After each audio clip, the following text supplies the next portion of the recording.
Kristen Hamm, Kristenhamm.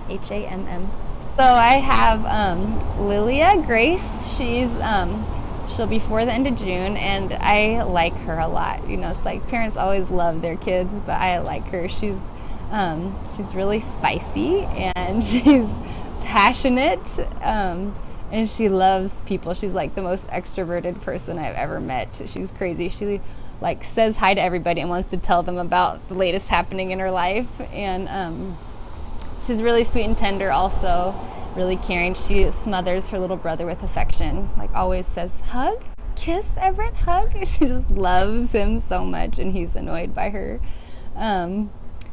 So she's really fun and full of energy and emotion. I'm afraid for her teenage years. I'm not going to know what to do with her.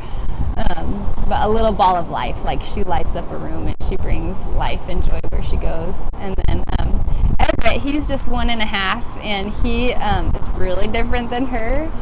You have to earn a smile from him. He's an introvert. He's not shy. He's not like nervous or shy, but he's an introvert, and so he's like an observer and pretty serious unless he's at home with just a few people, and then he's a ham, and he's like silly and mischievous. And I have 2 really strong-willed children who are not afraid of anything, which I'm grateful for and terrified about because I need to teach them like a healthy fear of people and things. So my husband and I thankfully are on the same page, and neither of us were raised in Christian homes. His parents, he has a pretty messy background. They didn't really give him any values of any sort except hard work. And my parents were great. They really wanted us to be open-minded, and so they took us to church a little bit, but they weren't Christians, and they wanted us to make decisions for ourselves. And so I think my husband and I have seen a lot of people who grow up in really religious homes, but they never choose it for themselves, and they don't understand what it's all about. It's more like culture to them instead of a belief and a heart level thing. And so we try to figure out the balance of okay, we want to model to them and we want to introduce them to who God is, who Christ is, and the concepts, but we don't want to mandate it or push it on them. We think it's super important for it to be their own choice. So when they're little, it's I don't purposely omit things from them, but I don't push it either. It's kind of try to live my life and share my relationship with God with them. And so Cru is it's a student group on campus. It's an international student group, and our whole hope and goal is to give every student and faculty on every campus in the world a chance to hear about our relationship with God. And so we do that in a couple different ways. The first is we just try to make having spiritual conversations a normal thing and help people learn how to talk about deeper things in a way that's not weird and not pushy, but make having spiritual conversations just normal and natural. And then so to hear what people think about the big questions in life, why are we here and what's the purpose and why do we do the things that we do. And we like to help students take steps forward in their faith. You just think, man, college is a really pivotal time of you're deciding, what am I going to do with my life? Who am I going to marry? What do I want to be about? And so I think spirituality and faith should define a lot of those things, or give insight into that.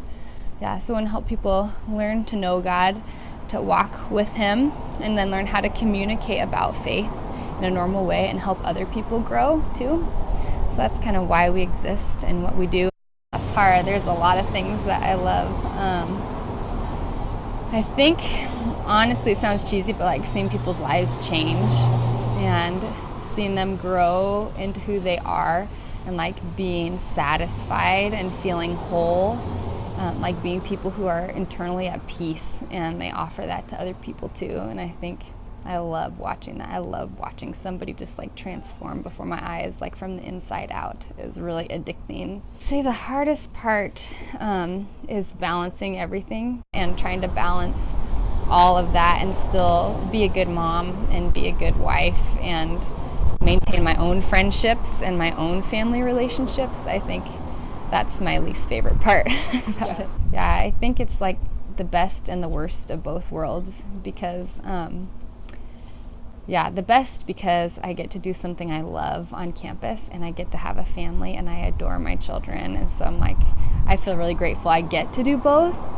The hard part is I feel I half-ass both. I want to give more on campus, like there's always more of a need, and I want to give more at home to my kids and to my husband, and there's like always more of a need. So I feel like I'm not giving my full self to either, and I'm not doing as good a job as I would like to do with either, but I get to do both. So